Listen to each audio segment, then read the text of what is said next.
And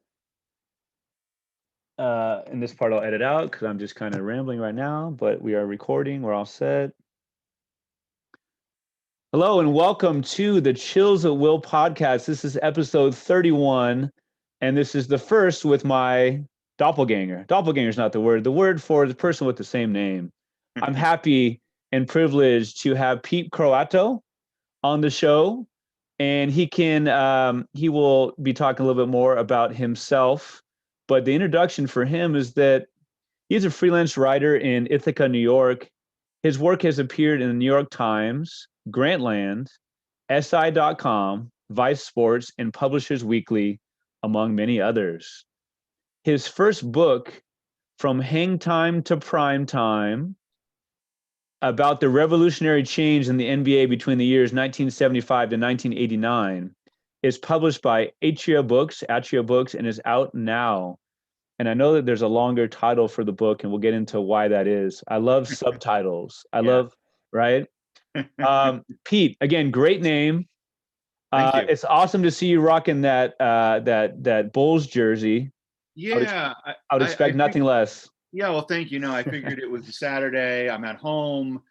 I'm going to go for comfort and style. So I have a $12 Michael Jordan replica from the 84-85 season that I bought at a thrift store. So yeah, awesome. It's mostly clean, and I'm thrilled to be here. Thanks for having me.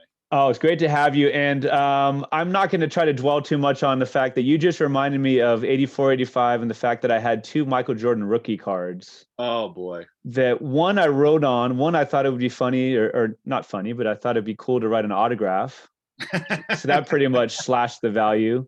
And the other one was wrinkled beyond repair, and I sold it, I think, for about $150 when I think it was worth thousands at the time. But that's neither here nor there. Again, a huge welcome, and thanks for joining me. How did I do on the introduction? Is there anything else you'd like to add?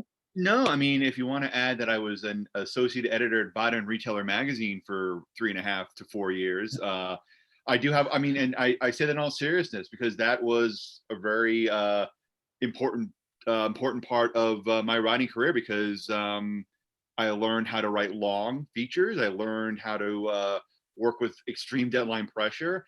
And I also got a lot of clients out of that because once I started freelancing, when I left, I got work from other magazines, other companies that I wrote about. So it was, or who were my competitors? Right. So yeah, I mean, VRM Inc. It's funny. I still have, if you look at my LinkedIn page, and if you do, then I don't know, maybe there wasn't anything on TV that day, but a lot of my contacts are folks from that episode of my life, and that was, and it'll be 15 years ago. It'll be 15 years ago next year that I left to pursue a freelance career. So, yeah. So since then, it's been, I still write for trade magazines covering supplements and vitamins and things like that because I think it's just fun writing. It's interesting to learn something new. So. Yeah, that was really the only a couple of newspaper jobs in there. One that was ended pretty disastrously, but what you covered was I think that covers the highlights. So yeah, great job there.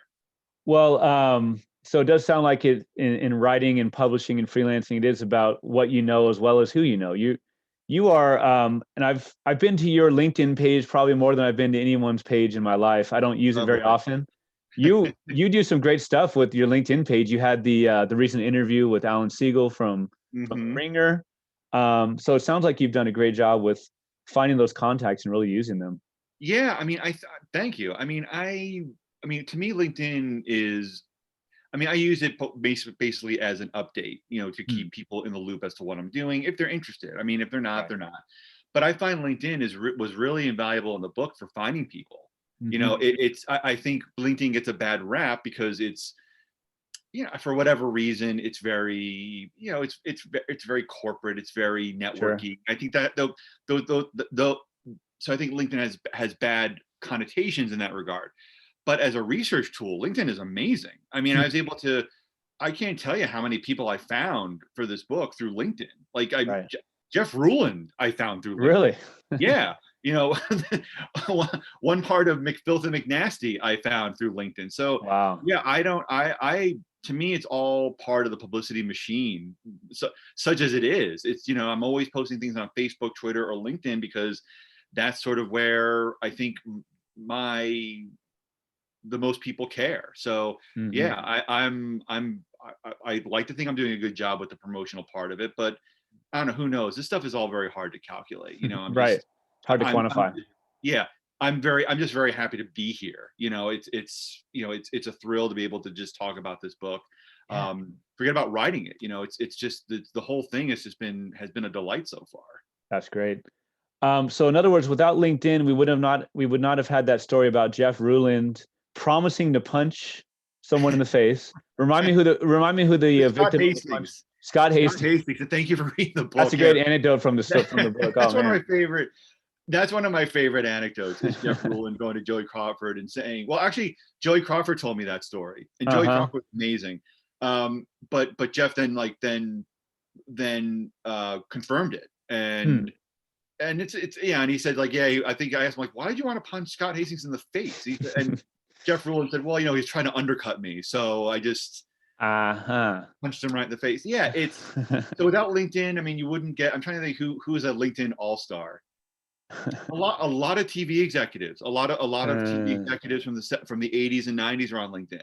Okay. Um, you know, and it's you know, and there's like I still communicate with a lot of guys on LinkedIn who are in the book through LinkedIn. Mm-hmm. It's so yeah, it has LinkedIn has a reputation for being stodgy and not really with it, but I tell you what, it is a great tool for journalists. And in fact, for anyone any aspiring journalist or veteran journalist who's listening, you can apply through LinkedIn to get a free year of LinkedIn Premium. They have a program for Really? journalists. Wow. Yes.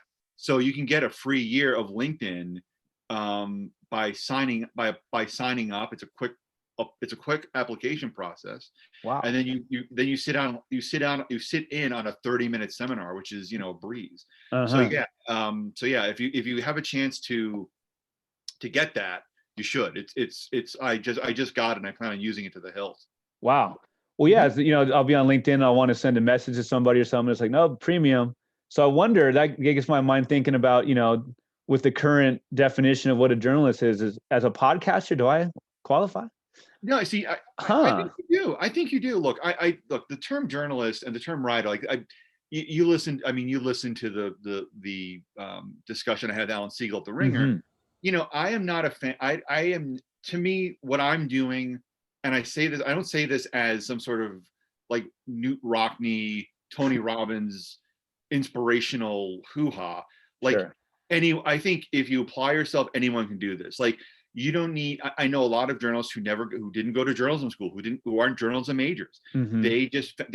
They found an opportunity to write somewhere, Mm-hmm. and they pursued it. They had a love of writing. They had a love of they had a love of reporting, and they just worked really hard to find an opportunity and to build from that. So, you know, again, I mean, I use myself as an example because I'm not a sports writer by profession. You know, Sure. as I mentioned before, I think, you know, my main years were spent working for regional newspapers, local newspapers, and then spending almost 4 years writing for a trade magazine Mm-hmm. that covered supplements and functional food. So it wasn't Mm. as if I was, you know, the Celtics beat reporter for the Boston Globe, Right. or, you know, or a columnist at NBA.com. I was somebody who, you know, I was somebody who just was interested in basketball history, interested in the NBA, and I wanted to learn more about it. And I felt that I had a niche that I could fill. I felt there was something I felt I could contribute in that area. So Mm-hmm. basically, you know, I started just writing stories about athletes and about sports for publications that weren't exactly sports driven, like alumni magazines at colleges, Oh, okay. and stuff like things for Philadelphia Magazine. You know, it wasn't anything. It was trying to land sports stories in sports adjacent publications, and that eventually led to Grantland, and it led to doing stuff for Slam and Hoop. But it was just a buildup. And Right. I think the two things that you need for that, or the two things that I needed, were time and time, and just, I guess, determination, because like, you're going to get rejected a whole bunch as a freelance writer. So yeah, I mean, to me, if you're writing, you're a writer. If you're a podcaster and you're asking good questions, I really do think that you're a journalist. What matters is the intent, the professionalism you put forth, and just your dedication to the job. So, to me, again, there's more than one way to do this. But I would not let a lack of experience or education really dissuade you from being a writer. It's really all about the effort and the commitment that you want to devote to it. And I think once you have those two things, you're okay. Then it's just finding opportunities and just putting in the time. I mean, I've mentioned this before. The idea for this book came about in like 2013 when I wrote a piece for Grantland on Marvin Gaye's national anthem at the 1983 NBA All-Star Game. It's now 2020, so do the math. We're talking 7, almost 8 years from the idea for the book to the book coming out. So you need to be patient. But the best part is that there is no age limit for doing this. You don't have to be too young or too old.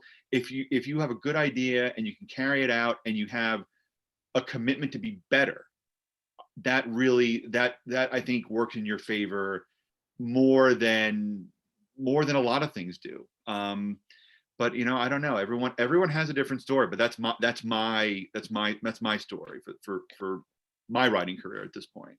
Well, you talk about the patience and finding your niche, finding your lane. I mean, you definitely have. Congratulations on the book. Thank you. It's an incredible combination of, the business history of the NBA, the cultural history of the United States and the NBA. And then of course, for the hoop heads too, there's definitely, obviously stuff about basketball and the X's and O's even. Yeah. We're going to talk a lot more about the book. I wanted to maybe kind of start towards the beginning. And kind of wondering what your influences were, as a kid, as an adolescent. Who were you reading? Was that something that came from home, from school, all of the above? How did you get into reading and writing? Oof, that's a good question. I mean, I'll try and make this as short as I can because I don't think we have a long time here. I was very lucky. I grew up in a house where books were always around. My parents were voracious readers, still are. My mom was an editor in New York City for a publishing house. My dad was a general contractor with an engineering background, but his father, my grandfather, was a principal who was very much an academic. He later was a translator at the United Nations, and books were a major part of my dad's household. And my dad was a voracious reader. Read everything he could get his hands on. My mom too. My mom, to this day loves turn me on. My mom turned me on to Philip Roth and a lot of novelists. And my dad was instrumental in getting me away from sports books and kind of like pushing me toward expanding my horizons as a reader. But the sports, it's funny, but I started off, I think, my parents, always bought me and my brother books. They always read to us. Books were always around. Newspapers were always around. But really, where the reading really kicked up for me was as a kid and getting into sports. And I'll never forget this. We had a neighbor. His name was Steve Strozak, and he was a real sports head. And he always came by. He always dropped off baseball cards for me and my brother, like just bags of baseball cards. So for a kid like me, it was manna from heaven. But in one of those bags, there were 2 books. Well, I forget what year. I think it was 86. There was the Pete Rose scrapbook, and there was Xander Hollander's Complete Handbook of Professional Baseball. Whoa. And the Xander Hollander book, those 2 books just completely turned me into a sports book nut. And with those 2 books, the floodgates opened. So I read the Pete Rose handbook. I mean, that was, that was, my Talmud. I would just read that thing over and over again. And the Xander Hollander books, they came out, they came out every year. So I was buying those books every year. I was getting into statistics and baseball, and the switch really, but the basketball switch really happened when I started getting into basketball in the early 1990s. And then I found out that Xander Hollander had a pro book of a complete handbook of pro basketball. Right. And that was like mind blowing. And so the first one I wrote was it was 1992's edition with Michael Jordan on the cover. And the book was just so funny and so acerbic, and just it was brimming with punchy dialogue. I think a lot of it was written by Fred Kerber, who was a beat guy for a Knicks beat guy for, I think, the Post, the New York Post. Okay. So like it was written in this real like sarcastic, like poetic stuff. I read that book, Peter, until it split in half. Like it was literally I was reading two halves. Sure. And then I was very lucky. I got into just writing.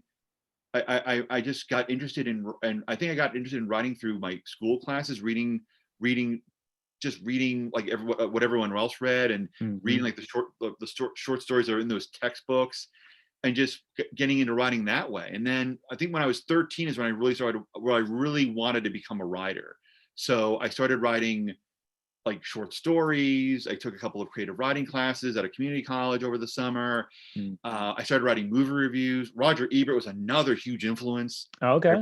I read his book of reviews, his annual collection, I think when I was 12, and that completely split my mind open. Because that book was just, his writing was just so full of life, and it was so approachable, and it was so ornate, but anybody could read it. I mean, I'm 12 and I'm reading this and I'm appreciating it.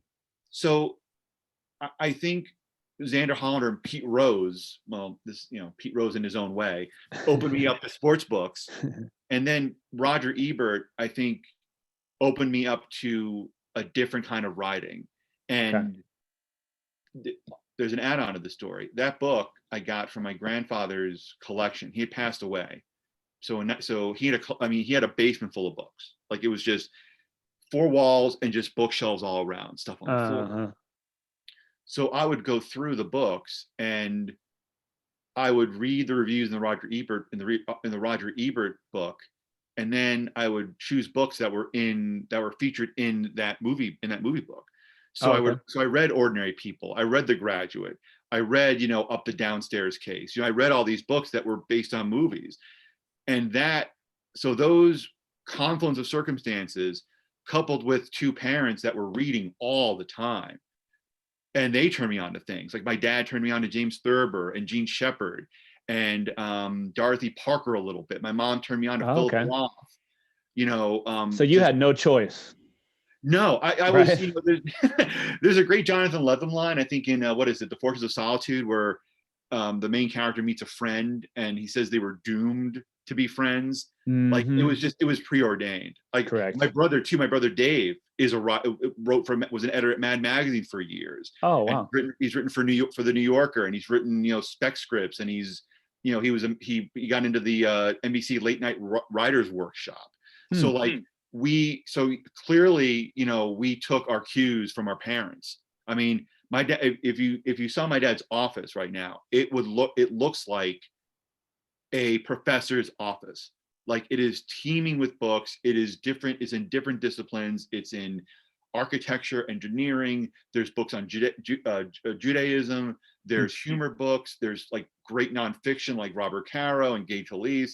There's just a wide swath. And if you go to my mom's selection, which is in the TV room mostly, there are just novels everywhere.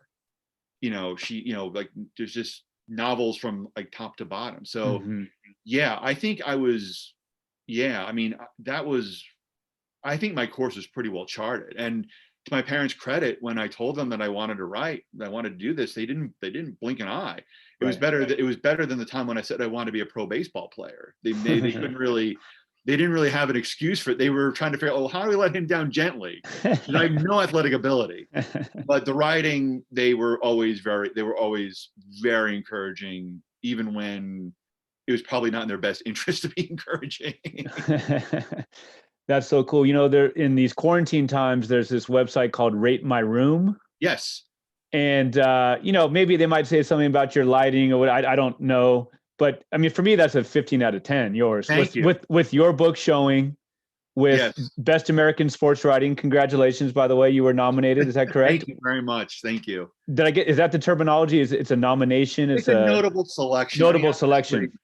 Honestly, you know, I've you know, it was still kind of, you know, it doesn't really matter. That's a huge deal. That's a huge deal. I think so. I mean, it's a friend of mine, Vince Guerreri, pointed it out to me. He DM'd me like, yeah, you're in here. I'm like, really? And then to see my name with like Howard Bryant and John Branch and like writers that like, yeah, I'm not with these guys. Like, I'm like, it's kind of like, you know, if you're trying to think, that's a good example. I think a music example. It's like if the house bassist at the Holiday Inn in Washington, you know, got tagged to play with like the Buddy Rich Orchestra. Like, it doesn't make sense. But you know what? Like, I was thrilled for it, and I think for anybody who buys these books every year or reads them or grew up on them, yeah, it was such a thrill to be in that. And even the Noble, I mean, it was a thrill. It was a thrill to be in the Noble selections. An absolute thrill. So it's been a very interesting year for a lot of reasons. And the two of those are the biggest ones for sure. Yeah, it's so cool to see just that your life and your background are just saturated in books and writing. That's an awesome thing. Your childhood, like you said, you didn't have much of a choice. And no offense to the bassist in the Tacoma Holiday Inn, right? I mean, no offense. No, and that's the thing. Like, that's the thing too. Like, I'm glad you brought that up, because, you know, my uncle was actually a bass player. He played at like played the Neville in upstate New York. He's a great bass player. And that's the thing too. Like, you know, this is my first year being in the Best American Sports Writing as a notable selection or even the main body. And like, I'm 43. Like, I've been writing for money since 1998. So like, I mean, you know, so I love what I do. And I think anybody who takes any kind of artistic pursuit, whether they're an artist or they're a musician, sure, you have to have the love of what you're doing sustain you. Because if you're looking for accolades, if you're looking to get like ribbons and prizes and trophies, that's not going to happen. And I count myself very, very lucky to be in the Best American Sports Writing, because there's so many people that deserve to be there. And there are so many people who are really good at this, that it is, I mean, a legitimate honor to be there. And there are a lot of people right now who are working under the radar, who are very good at this. And like that bass player at the Tacoma Holiday Inn, he or she might be a fantastic bass player, but it may not be their time yet. They may not have met the right person. They may not have found the right idea. They may not have found the right band. So when I talk about time and persistence, that's what I mean. I'll give you an example. I did a Zoom chat a little while ago for a bookstore in town, Odyssey in Ithaca, New York. They're selling autographed copies of the book. Nice. And it was a really nice chat. Russ Bankston of Slam, formerly of Slam, was the host. He was great. And near the end, you know, we opened up to questions. And there's this young man, asks, he says, I'm 21. I've been doing like videos for 6 months and nothing's really happened yet. And Russ and I just started laughing, because Russ is, close to 50, and he's been doing this for 30 years. Right. And his first book is coming out like probably in about a year. I'm 43, and 10 years ago, like I was writing blurbs for a movie review app. So like this stuff takes time. Sure. And so the most important thing is to just, again, I sound like I'm a little league coach, but like, if you have fun with this, like if you're enjoying this, that is really that is the X factor. Like if you can wake up each morning and sit in front of your computer, or sit in front of your editing equipment, and feel excited to be doing something, to look forward to checking your email box. That's the win. Like, you've won. It doesn't matter if your YouTube videos has a million views, Right. or your book sells like 100,000 copies or 10,000 copies. That's all irrelevant. Like, are you having fun? Like, yeah, you should be able to pay the rent and, like, pay for groceries and stuff. But, like, the bottom line is are you having fun? If you're not, then you should find something else that's going to, you might as well take a job that is going to, like, provide more money, more stability. I mean, it really is about, it's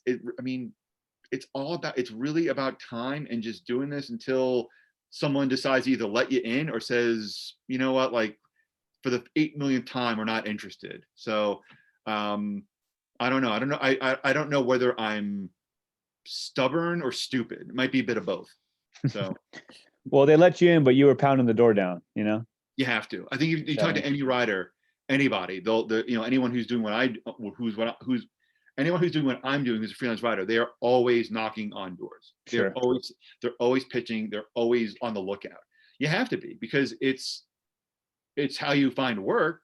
But I think it's also to me, that's part of the fun. I like chasing leads down. I like trying to figure out where the next story is going to land. It's a ton of fun for me. Yeah. I can't let that one go. You said something about, you said Pete Rose let you into the sports book. Not the betting sports book. Let's Okay. clarify. Okay. I am. Okay. Look, I'm Pete Rose. Seriously, I read that book, and Pete Rose is my hero. And then 3 years later, it's like, because that's when the gambling started, and that might have been my first childhood disappointment. Was like, never meet your heroes, right? Nope. Never meet your heroes. No, except never in writing, though. Okay. It's funny, like in writing, like you should. It's funny. I've talked to some of my heroes, and, like, I've never walked away disappointed. Yes. Never. I mean, I met Susan Orlean at a book signing like 15 years ago. Wow. And she couldn't have been any nicer or any more gracious. And, again, like, when I hit her up, like, a few years down the road for an interview in a regional A&E magazine about her Rin Tin Tin book, she was all in. Like, she was great. Like, Jancy Dunn, who is a marvelous writer at Rolling Stone, has written several books. Like, she couldn't be she couldn't be a nicer person. Like, so if you're a writer, you should be your heroes. If you are a sports fan, I would not recommend that. I would not recommend that in the least. It's usually a bit of a disappointment. Right. From what I've heard. The name of the podcast is the Chills at Will podcast. It's about that writing that gives you chills, that gives you chills on command, that you can summon years later, months later. Who were, you mentioned some of them, but who were the writers, or what were the texts, or both, that have given you and did give you chills at will throughout your life? Who are some of those writers and those texts? Oh, it's I'm trying to think of the stories that I revisit. It's a good question. It's a really good question. There's certain lines from Yes. books that always, no doubt about it, sink in my head. I think I mentioned the Jonathan Lethem line from the Fortress of Solitude. Right. That stuck with me.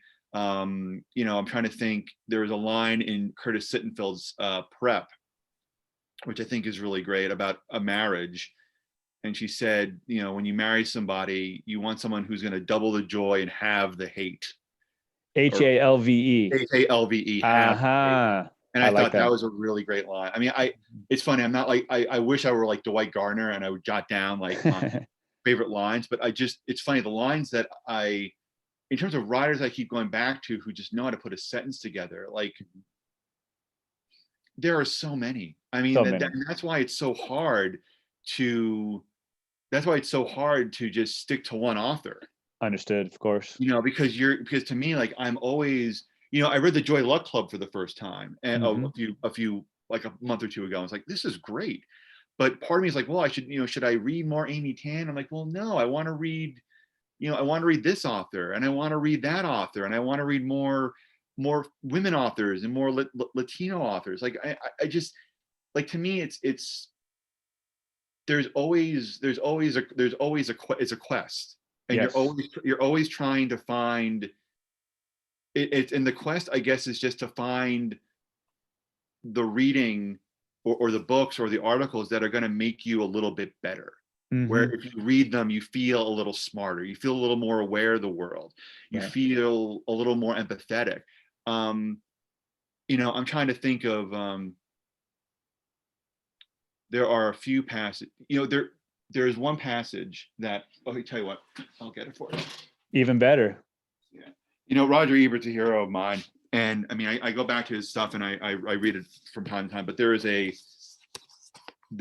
line on writing here that I think that's amazing. It's in his, forgive me, I'm not, I don't know if I'm able to find it very quickly, so you can No just edit problem. this out. No, and I mean, while you're looking for it, just when you're talking about Roger Ebert, a lot of people think of him as just related to movies, and like you say, he's a writer's writer, and Oh, he is. it's almost kind of a meta thing, as far as like as your book goes, the idea that David Stern talked about the NBA is not just basketball, it's a business, it's entertainment, and how the great sports writers, they could turn a phrase just as well as the Ernest Hemingways of the world. There's so Absolutely. much, right? Absolutely. If you look Yeah. at, if you read, I mean, I dare anyone to read Frank Deford at his peak, or or Dan Jenkins before he became a crabby old man, or or Jackie McMullen, and just not be Sure. like impressed by the reporting and just the turn of phrases. Look, Mm-hmm. because again, when you're writing about sports, you're writing about people. You're writing about dramatic elements. You're writing about life. You're not just writing about who won and who lost. Mm-hmm. And the best sports writers are just great writers because they identify that. They know that's what they're looking for. Like anybody, like you or I could go to a baseball game or a basketball game and just like break down like, oh well, just write like, oh, the Knicks beat the Pistons 195 behind 1920 by Julius Randle. That's boring. That's boilerplate. Mm-hmm. The best stories about the best sports books aren't about sports. They're about Right. they're about deeper issues. I've said this for years. That'll be printed on my tombstone. Like, so anytime anyone always says like, oh well, it's a sports book, or oh, it's like, have you read Friday Night Lights? Have you read Pat Jordan's memoirs? Have you read have you read Katie Fagan's the Reappearing Act? Like, these are not books just about sports. Sports is the platform that allows you to look at other things in life, and all the best sports books I've ever read have always had that one thing in common. They can always stand on their own. Correct. One of the things I'm most proud of with this book is that an excerpt was in Literary Hub. Like, that's bonkers to me, and I think that inadvertently proves my point. Anyway, I found the passage. So, all right. So this is from when Roger Ebert was working at a small town newspaper as a teenager. I don't know the name of the it's the News Gazette. I think it was in suburban Chicago, and his colleague on the sports desk. Well, Roger Ebert was a sports writer originally. Oh, okay. So Roger Ebert's colleague on the sports desk was the late Bill Lyon, who went on to be a columnist at the Philadelphia Inquirer, and was just considered top of his game. Mm-hmm. So here's the passage I'm referring to, and it has two tips that I've used in my writing life since I read it in 2011. So I'll begin. Bill and I would labor deep into the night on Fridays, composing our portraits of the games. I was a subscriber to the great lead theory, which teaches that a story must have an opening paragraph so powerful as to leave few readers still standing. Grantland Rice's Four Horsemen lead was my ideal. Lyon watched as I ripped one sheet of copy paper after another out of my typewriter and finally gave me the most useful advice I have ever received as a writer. Quote, 1, Don't wait for inspiration. Just start the damn thing. 2, once you begin, keep on until the end. How do you know how the story should begin until you find out where it's going? End quote. These rules have saved me half a career's worth of time and gave me a reputation as the fastest writer in town. I'm not faster. I spend less time not writing. So that to me, I mean, I read this book almost 10 years ago. This is Life Itself by Roger Ebert. Oh, right. And that has stuck with me. I mean, my phrase is, you can't wait for the muse to arrive. You have to just write, and eventually, you hope that you can work clean. Just it takes you fewer and fewer drafts to get where you need to go. Am I there yet? Probably not. Will I get there? I don't know. I don't know if time's on my side, but I know that half the battle is just sitting down and just getting something on the page, and eventually you have the time to smooth out the rough edges. We'll get to hang time to prime time in a few minutes. I do want to ask you about the lead theory in that book. Yeah, sure. Go ahead. But you were talking about the best sports writing, the best writing in general stands on its own. It's not genre based, etc. Yeah. I mean, it's been a while since I read it, so it's not so fresh in my mind anyway. But when I think of the book Jordan Rules, I don't think of the X's and O's, the who'd they beat. I think of the scene where the Gulf War had just started, and there was a timeout, and Craig Hodges says something to the effect of, like, he moves out of the way a little bit, and he says to a teammate, like, if they're going to get anybody, they're going to get Michael. Yeah. Like, they being, people who are against the war, that's the part I remember. Yeah. No, that's the thing. If you even the best reported sports books. I mean, if you look at Jeff Pearlman's books, they are insanely reported. But the things that stand out about that are the anecdotes, are the things that really aren't about, like, Magic Johnson hit a game-winning hook shot. Like, the one thing I remember from Showtime is, and there are many things I remember about Showtime, which is one of my favorite books, period. But the one thing I remember is Maurice Lucas getting into a tiff because he couldn't, like, sit in first class because he was new on the team. Like, he was a veteran. So he made this big giant fuss about it. And I think he was mentioning, like, I have experience, I'm union, I'm experienced. I was like, no. Like, stuff like that. Like, it's, and again, I think the one thing I wanted to do with this book was I wanted it to be something that a non-basketball fan or non-sports fan could enjoy. I mentioned my parents and my brother before, they're all really big readers. They're not really sports fans. My parents aren't sports fans. I mean, they got into sports begrudgingly because I got into sports, and they were really good about watching games with me and going to my baseball games.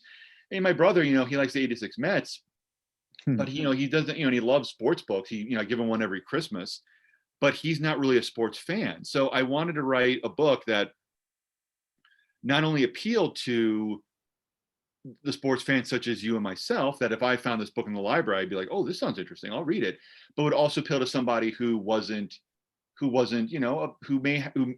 sports fan, who wasn't somebody who goes on to ESPN.com every day, or checks their fantasy roster, or kind of knows who Rachel Nichols is. I wanted to write a book that could, that would be substantive to a sports fan, but also somebody who just likes good stories, who likes a good history. So that was really my intention. But you're right. It's the best sports books. You remember human things about it. You remember quotes, you remember actions, you remember emotions. You don't remember scores so much. I mean, that's what a newspaper is for. Or it was. That's what Yahoo Sports and the Associated Press is for. When you have a book, I think you owe it to your readers. I mean, I've written one, so, like, but, like, 100%. Yeah. So as someone who reads a lot of books, I feel like as an author, you owe it to me to go deeper. You owe it to me. Like, I'm investing my time. I'm investing sometimes my money in this. So, like, you have to give me more than what I can find via a Google search or by going to newspapers.com for, like, 5 minutes. I need I need more. And I think that's what the best sports books do, is they give you more. They don't leave anything off the table. To use a sports cliche. Right. Would you be able to hold the book up for the camera? Absolutely. Show us yeah. And tell us the subtitle, please. Yes, the subtitle of the book is Business, Entertainment, and the Birth of the Modern Day NBA. It is available. It is published by Atria Books, an imprint of Simon & Schuster, and it is available at all major online retailers and book and brick and mortar bookstores. Right. You can also order an autographed copy through Odyssey Bookstore in Ithaca. You go to odysseybookstore.com. I am signing copies. I will personalize them. In addition, if you buy the book and show me some kind of proof, screenshot a receipt, hold yourself with the book, I will sign and mail a book plate. So, oh, very cool. Yeah, so I'm very much about making this. I want to make this worth. I want to make this worth the reader's while. I am. We all don't. It's a crazy time right now. Everyone is doing. We're all extremely busy. So anyone who buys my book, I want to show a little bit of appreciation. I mean, I want to do a little something. So if I can sign a book plate, or write out something nice on the inside of a book, I'm happy to do that, because it's the very least I can do. I mean, I'm not John Feinstein, I'm not Jackie McMullen, I'm just I'm Pete Croatto from Ithaca, New York. So I am anybody who wants to hear my story, or rather the stories of the hundreds of people who made the NBA, I am I'm happy to reward that faith. I'll definitely be posting all the links, and I will definitely be an evangelist for the book.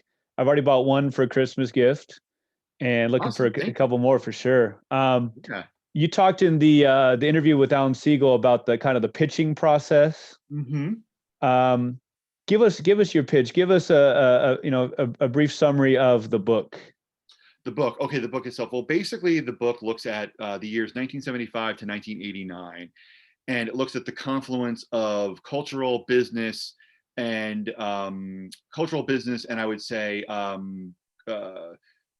media factors that contributed to the rise of the NBA from an afterthought in American sports leisure, to becoming a giant, glowing corporate and cultural behemoth.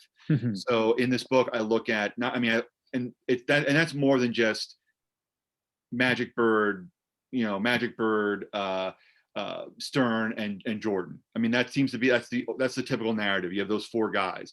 So I dig much deeper. I look at the rise of cable television and how that played a role in the NBA spreading the gospel. I look at the use of apparel as to how the NBA marketed its teams as part of its brand. I look at the rise of home videos and how those were basically used as enticements for kids to get into the game. And I also look at I look at the rise of the sneaker industry with Michael Jordan, and how sneakers became sort of a fashion trend, and how that tied in with the rise of hip hop. So really, the book looks at a lot. It's for a basketball fan, I think there are stories in there, and there are portraits of folks who they will know and love. Like there's a whole chapter devoted to Michael Jordan, and there's many pages devoted to David Stern. But this book really looks at the nitty gritty behind that era. This looks at the factors that maybe you didn't see as a basketball fan, and how those brought the NBA into international prominence. So for this book, I'm talking to folks like Bill Marshall, who ran NBA Apparel, Don Sperling, who was in charge of NBA Entertainment, which really did a masterful job of marketing the league while providing entertaining options like videos and highlight shows. Right. And also maybe players you forgot, like Julius Erving and George Gervin, folks that were integral to the NBA's rise as part of entertainment. So yeah, I mean, I really believe this book is for fans that want to dig a little deeper into how and why they're watching the NBA they see now. An NBA that is just this international property that is personality driven and is just, as more than one person has said, like a monolith. So that's what. So in a nutshell, that's what this book is about. It straddles a number of different genres, which is why I think it makes a great gift not only for a basketball fan, but for a fan of business books, a fan of maybe pop culture, cultural history. If you're a sneaker fan, there's stuff in here I don't think has been widely reported. So yeah, to me it's a different but thorough, incisive look into the rise of the NBA. Well, yeah, you talk about the deep research needed. I mean, you talk to people, you quote people from David Stern to Michael Jordan to Babito Garcia. Yes. To who's the one I just had in my mind? Oh, to like Harry Edwards, more like sociology side, right? No, I mean, absolutely. culture, pop culture, all of the above. Writers have infinite amount of choices, right? Writers have an infinite amount of choices in wording and diction. Writers have an infinite amount of choices in how to start a book. Why did you decide to start it with the Marvin Gaye anecdote, or the Marvin Gaye 1983 All-Star Game national anthem? Oh, start like broach, like, yeah. I mean, I think Derek Fisher starts it off because, like, right, yeah, and with the Dancing for the Stars. Sorry, right, Dancing for the Stars. Yeah, I brought that up because I wanted to just show how far the NBA had come in terms of being a mainstream cultural form of entertainment. Look, if the national anthem in 1983 I think it's the best national anthem of all time. And it's funny because I've talked to two people who think it's garbage, but anyway, I won't go into that. I think it's a remarkable piece of R&B music. It's amazing, and I think it is. But at the time that it came out, like, people, there were a lot of fans of it. Like the Lakers, the Great Western Forum, got a ton of phone calls. The Lakers had to mail out 1,000 letters of apology. If you go back and look at newspapers.com, more than a few sports columnists were wondering what the hell was going on. They didn't like it. It was disrespectful.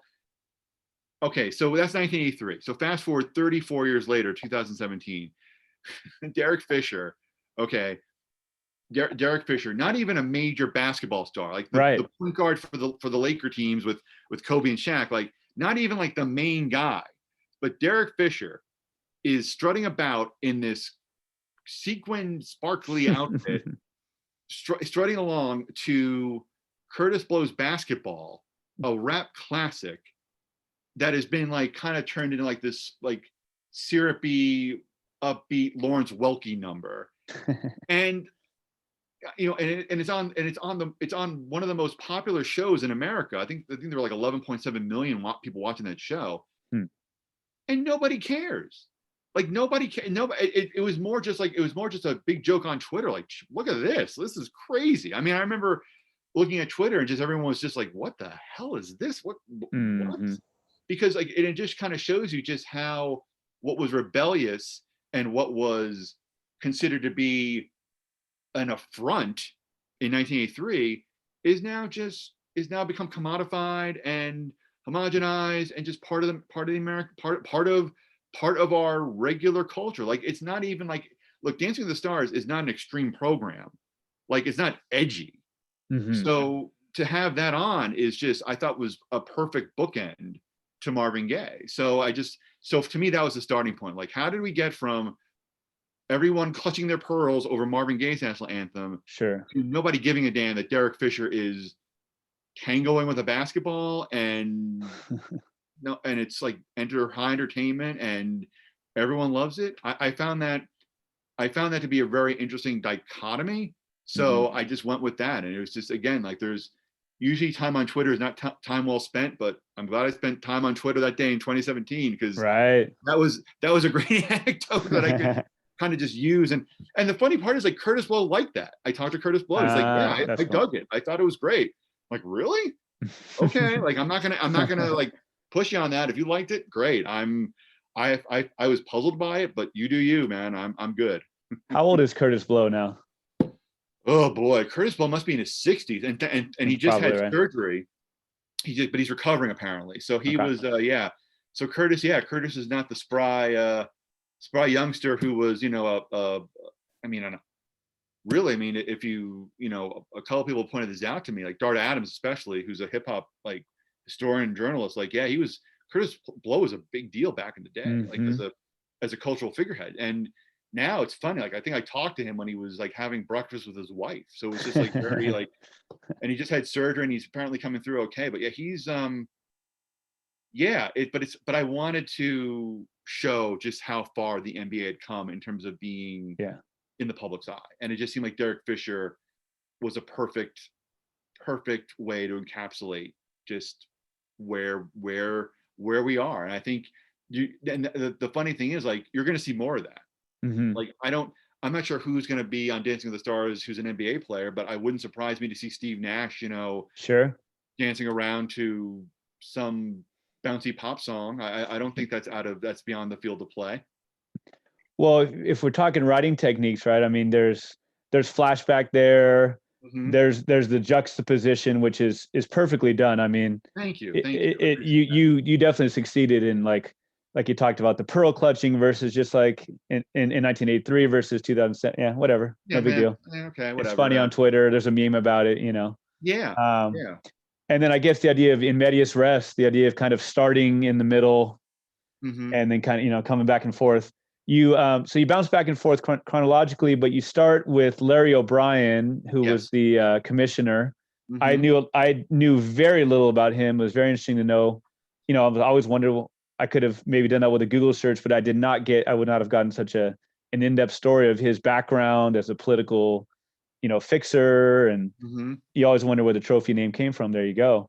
Yeah, absolutely. And so, of course, David Stern, I'm sorry, go ahead. No. Yeah, I mean, Larry O'Brien to me is the great overlooked hero of the NBA's ascendancy. And as I do more of these interviews and think about it more, I mean, he was an amazing. First of all, it was an amazing stroke of luck that the NBA got Larry O'Brien. Because as you said, he had this amazing history. He was part of JFK's inner circle. He served in the Johnson administration. He was a postmaster general. He was on the cover of Time magazine. So he was somebody who was a man of importance. Even in 1975, a few years past his prime, he was a man of importance. So the NBA needed him more than Larry O'Brien needed the NBA. Definitely. So to get Larry O'Brien sort of lent a sheen of credibility to the NBA. The second thing with Larry O'Brien is that you mentioned David Stern. He hires David Stern full time and lets David Stern do his thing. Right. And he also anoints him as his successor. So David Stern is able to kind of get this great hands-on experience for 5 or 6 years before Larry O'Brien steps aside in 1984. So yeah, I mean, I think Larry O'Brien is, you don't hear much about him. He's not somebody who is discussed in the history of the NBA. I mean, you always hear about David Stern, and you should, because David Stern's a titanic figure. Yes. He was for my money, he's the best sports commissioner of all time, because he had nothing, or next to nothing, and he built from that. And he did it by dint of hard work and ingenuity. So to me, he's the best sports commissioner of all time. But he was able to get the training and to get the experience because Larry O'Brien, just like everyone else in the NBA at the time, just let him be. If you went to the NBA in the early 1980s, late 1970s, Larry O'Brien, I mean, he was there, but he wasn't gonna like check in on you, say how you were doing. And for David Stern, that was like graduate school. He got 5 years of just hands-on learning. And he got to know all the owners. He got to know all the teams. He got to know the press a little bit, and he just he was able to work on the TV deals, all those things that Larry O'Brien didn't have the energy for or the inclination to pursue. David Stern did that. So yeah, I really think Larry O'Brien, when you look at the history of the NBA, I really think that Larry O'Brien is a key figure. It's just that he didn't do anything he didn't have David Stern's resume, and also he came at a time in the NBA where he was overshadowed by the players. Larry and Magic come on in '79. That's a huge deal because you're coming in from the NCAA championship, and that's the men's championship game. That momentum goes right into the NBA. Mm-hmm. You have Julius Erving. Becoming a superstar, becoming the sort of the ambassador for the league. So at that time, the players were really starting to ramp up, and Larry wasn't really. He was not really doing a lot aside from helping out with the early days of the ABA NBA merger. He really wasn't involved in the day-to-day aspects of the league like David Stern was. And some might call that laziness, but I think it's ingenuity. Because we've all worked for bosses that just are meddlesome, or they're always breathing down your neck, or they're always correcting what you do. But to have a boss who trusts you to do your job and allows you to learn on the job, there is a lot of value to that. And I think Larry O'Brien did that very, very well. I think he knew what he had in David Stern and also Russ Granick, who later became the deputy commissioner, and he let them do their jobs. And Russ Granick was there for 30 plus years. David Stern was, a 30-year figurehead. I mean, it was a titanic presence there for 30 years, and revolution, re-energized the NBA, or energized the NBA, I should say. Well, you make the point very adroitly that that O'Brien was, both O'Brien and Stern were there at the perfect time. Yes. O'Brien, like you said, gave it respectability, gave the commissioner role, gave the NBA more respectability. Mm-hmm. And Stern, Stern was just a savant, a genius, but like you also talked about, just a grinder. I mean, you talk about the long hours he worked was obsessed, right? Yeah. Was obsessed with the NBA and the minutia. I'm reminded of that scene from like the movie Casino, where De Niro's character goes in and he talks about the blueberries and the muffins. Yes, blueberry muffins. Right? I love that scene. That's basically David Stern. That is right? David Stern. That is David Stern in a nutshell. That's a great comparison. For anyone who doesn't know Casino, there's a scene where Ace Rothstein, the casino manager, played by Robert De Niro, he's chatting with Kevin Pollak, and they're having breakfast, and they're chatting about fairly important stuff, like just stuff that could affect the fate of the casino. So Rothstein glances at De Niro glances at Kevin Pollak's muffin and sees that it's like overflowing with blueberries. He goes to his muffin. It's like, there's nothing in there, and he says, like, hold on, look at your blueberry muffin. Like there's like tons here. There's nothing in mine. Hey, I gotta fix this myself. And he goes down. And he actually demands to the chef to put an equal number of blueberries in each muffin. And that was David Stern. I mean, if you look at All-Star Game weekend, he was all about like, okay, there needs to be 8 pathways to the buffet tables, not 4, and they need to be here. Like, I mean, a great anecdote that was expressed by Bill Doherty, who's at the NBA in like the 90s.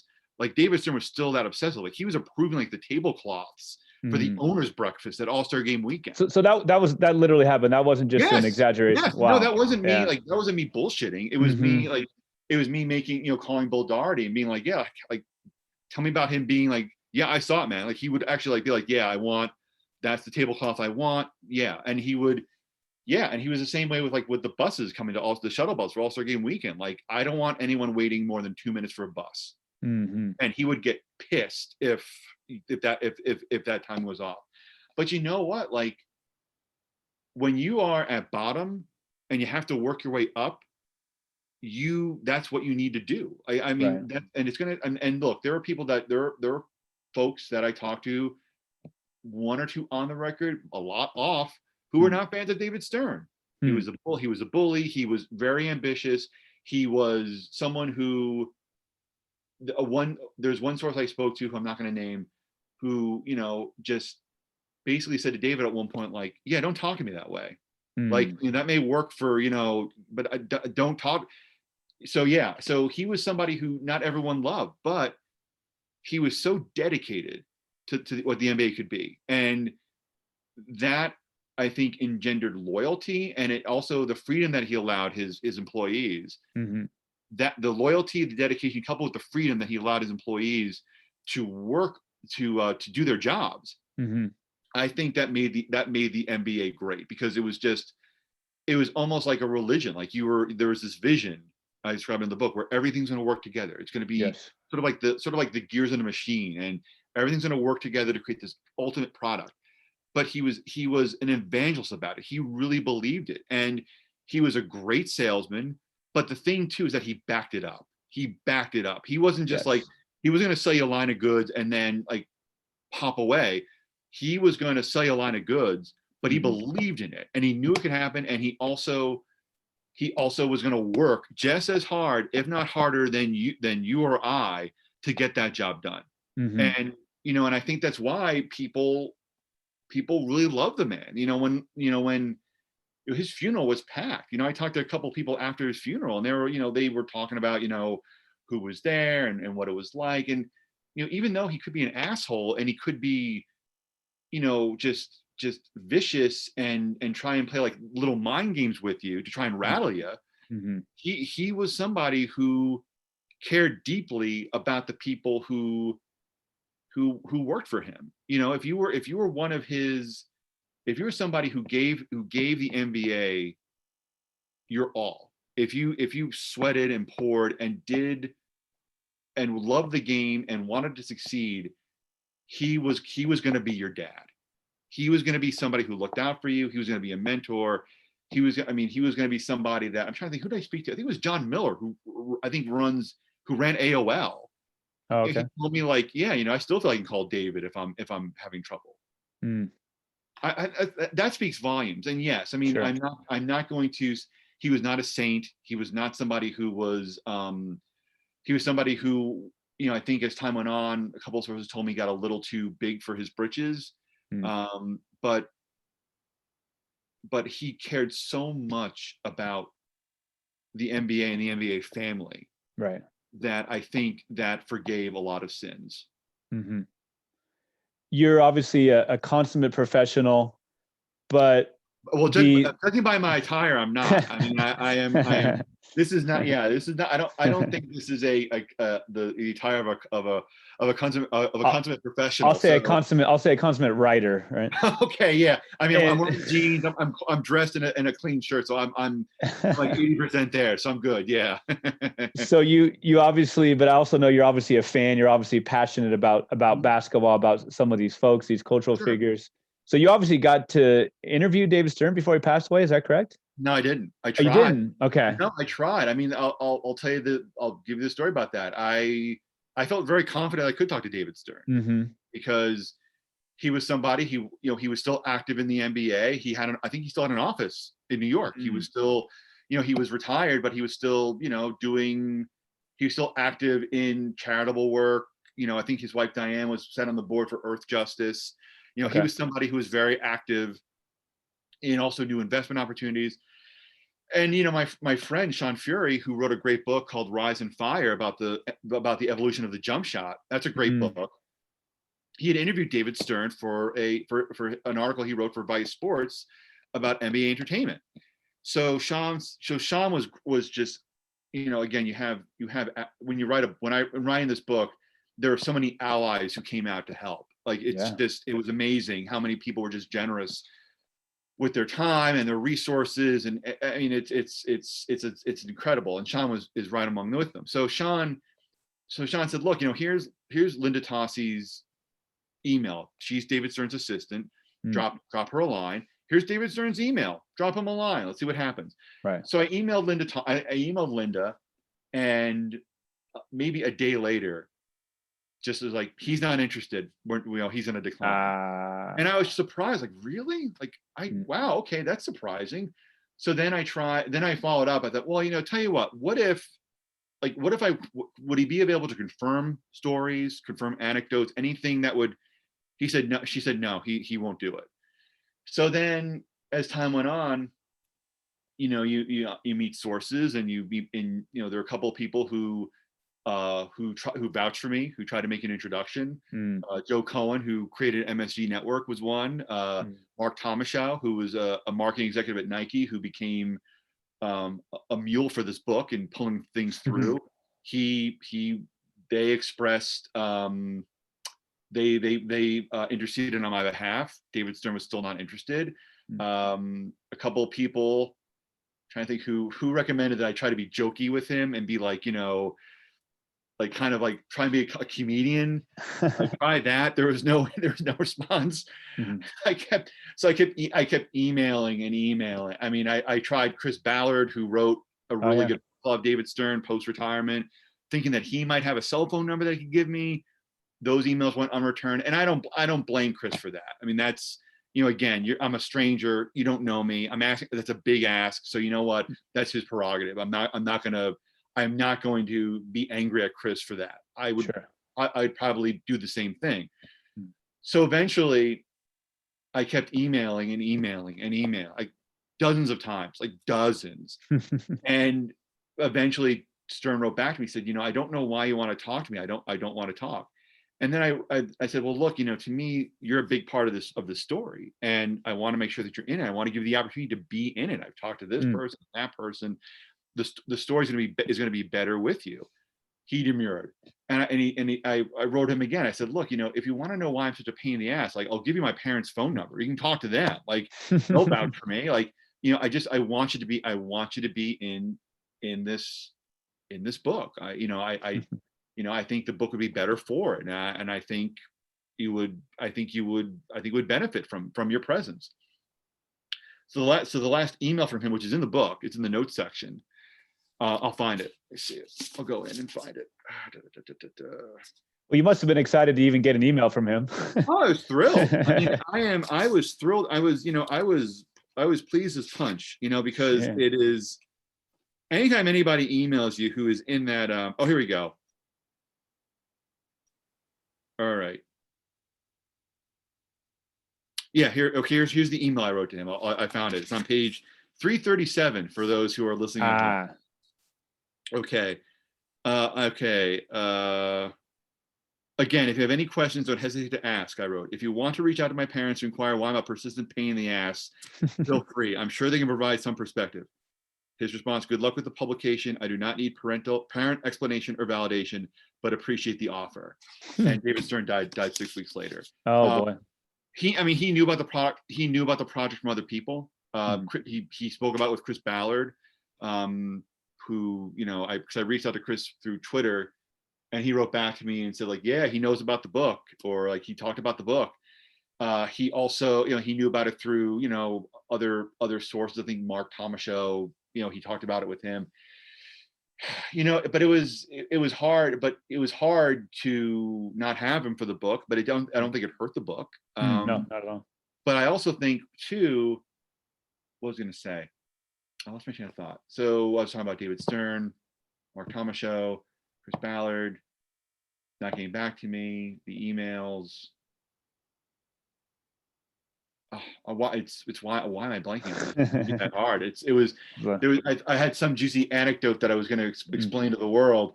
I'll start with why it didn't hurt. Yeah. There are people. Oh, I know what I was going to say. I'll start with why it didn't hurt. There are people there are tons of associates and folks that worked with him who could fill in the blanks, and they did beautifully. There's also every newspaper clipping you could think of and books that talk about David Stern as commissioner, how he got the job, his stance on black players, all this stuff. You just have to dig. So I was able to fill in the blanks. And as Russ Bengtson said, when we chatted about the book, he said, when you're relying on people's memories from 30 years ago or 40 years ago, that's a dicey proposition. But if you have newspaper clips and magazine articles from that moment, it's a lot better. I mean, it can fill the gap. So that wasn't an issue for me. That didn't bother me. But I will say one thing about David Stern, to his credit. I mean, he obviously knew about the book, but he never stood in my way.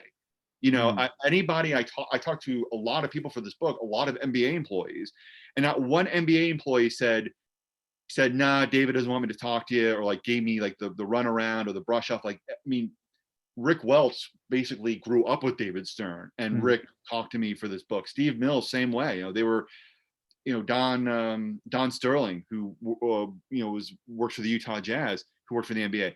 They were all kids when working with David Stern, and they all were extremely generous with their time. So to David Stern's immense credit, I mean, he could have said, yeah, don't talk to this schmuck. Like, he is persona non grata. He's not this. No one did. So I give David Stern an immense amount of credit, and I thank him deeply for not interfering, for just letting people talk to me for this, because the book was better because of the people who did speak. So it's but yeah, it's bittersweet, because when he died, I felt sad. I mean, not for me, because I didn't know David Stern. It's not like we golfed together or shared a house in the Hamptons. But I talked to 315 people for this book. A majority of these people dealt with David Stern. They knew him. They worked for him. They were part of the NBA family, and that I felt for those people, because it was a loss. It was a legitimate loss for those people to lose someone who was in a lot of ways a father figure. Right. So when he died on January the 1st, 2020, I felt for those people. Like, those are the people that I felt for, the people who knew him and respected him and worked with him, because he was in a lot of ways, he was more than a boss. Sure. Yeah, you definitely get to know David Stern through the book. That's for sure. Oh, thank you. I hope so. I mean, and again, I really feel that there are ways to make up for that. If you look, you mentioned earlier the gay Talese Joe DiMaggio piece. He doesn't really speak to DiMaggio. Right. Talese, he talks to everyone else. Frank Sinatra as a cold. That is another right around piece. Definitely. Jeff Pearlman's book about the Showtime Lakers. There were no interviews with Magic, Kareem, or Riley. So I to me, those are the three pillars of the Los Angeles Lakers dynasty, and that's a great book. So if you dig and call, you'll find what you need to find. It just may take you a little bit longer. Right. I wanted to ask you one more question about the book, and then maybe have you read a piece. Sure, whatever you need.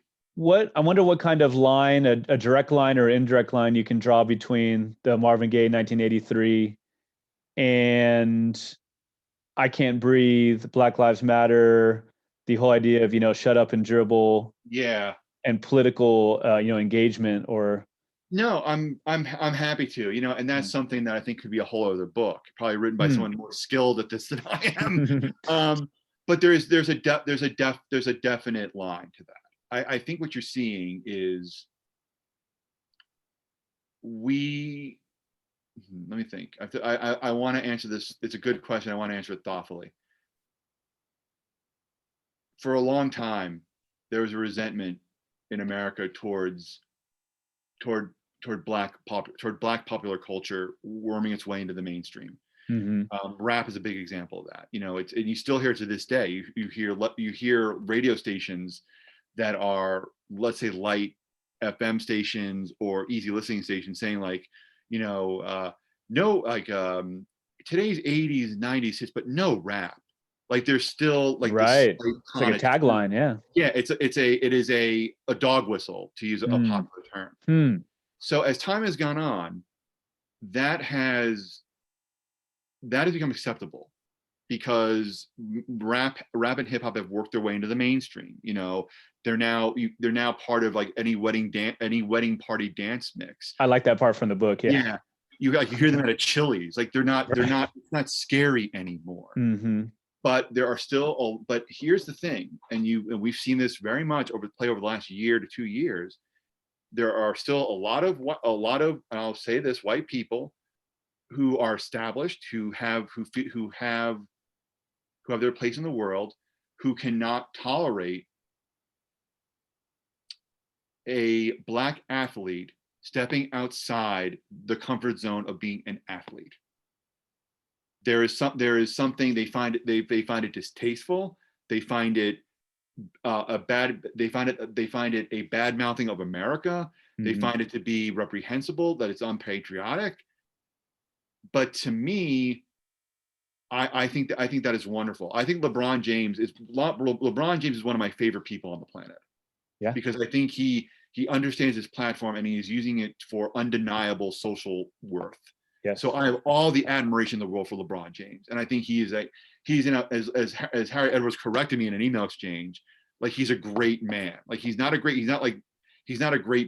great man. And when Harry Edwards says that, Like that is a seal of approval. Like Right. you're like, that is like, that's pretty good. But I still think that there are people who see the way the world is changing.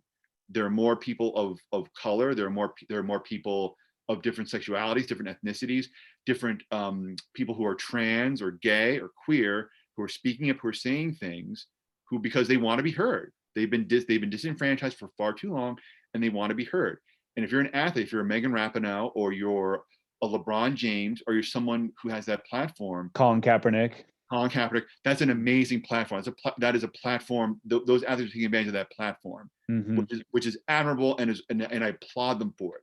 However, for a lot of people, and I know a lot of these people, they're my family members, some of them are my friends, that is, you are stepping outside the line, because there is this understanding that, you know what, I know you as an athlete, so be an athlete. Mm-hmm. Dribble the ball, throw the ball. I don't want to hear this, because I think it makes a lot of white people uncomfortable, because they are used to living in a certain way, being in a certain bubble, and here's somebody telling you, knocking on the door saying, no, that's not it. No, you're wrong. But instead of listening, registering those complaints, they are taking umbrage that this affluent, popular, young, gifted person is telling me how to act. Right. Which is not the case at all. Look, there's a to kind of piggyback on a Chris Rock line, you know, if LeBron James takes off his Lakers jersey and walks down the street, is just in like his regular clothes, mm-hmm. he's a black man, mm-hmm. and he is immune and open to all of the racism and all of the obstacles and all of the threats that any black man is open to. Mm-hmm. The same thing with Megan Rapinoe. If Megan Rapinoe shows up shows up someplace and is not wearing her soccer kit, and she runs into the wrong people, she is in the same boat as someone who is in the LGBTQ community, who feels vulnerable and feels like they're not being respected. So we have gone from a song being a point of outrage, right, to now the person behind the person and their principles behind the uniform being the source of outrage. Mm-hmm. It's just it's a different vehicle, right? And again, it's against the same thing. It is sorry, it was my wife texting. It is an intrusion. Like, sure. How dare you, black artist, infringe on this anthem that is mine? It's a transference. Mm-hmm. How dare you, black athlete? How dare you, gay athlete? Fill in the blank, whatever. How dare you, ruin this sport, and how dare the sport that is part of the American fabric that I watch every Sunday. Yes. How dare you? And it's, to me, the easiest thing is just to listen, because you'll learn something at the minimum.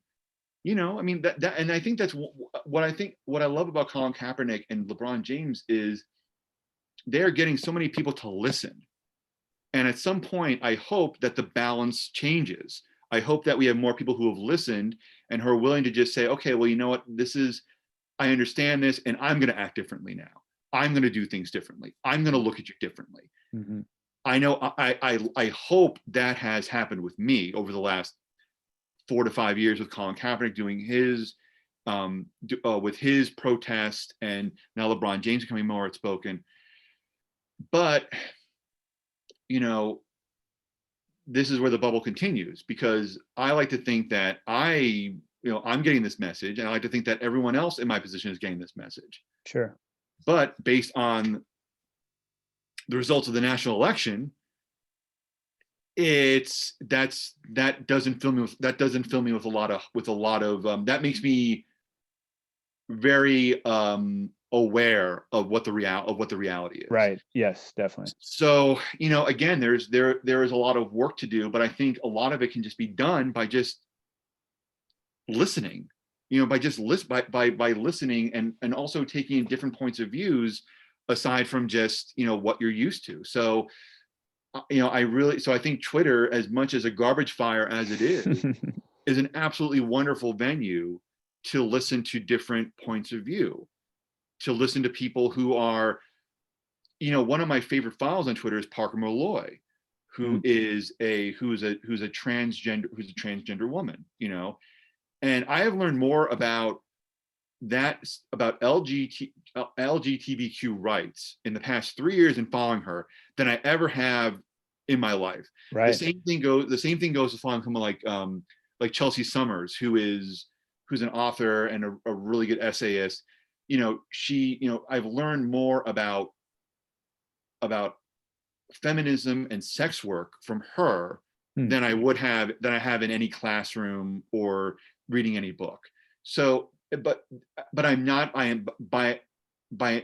please let this be clear, Peter. I'm by no means saying I am fully enlightened and I'm like, right. I mean, I think we're all works in progress, Sure. But I really do think that by just tuning in to a few different voices, listening to, reading other different people's points of view, and not folks like me, white middle-aged men, you're better off, because the future is going to change, and you can't just hold on to some vestige of the past that probably didn't exist. I mean, if you read The 50s by David Halberstam, like, he kind of makes the point of like demystifying like how happy-go-lucky we're all in this together the 50s were. Like, there was just a rumbling.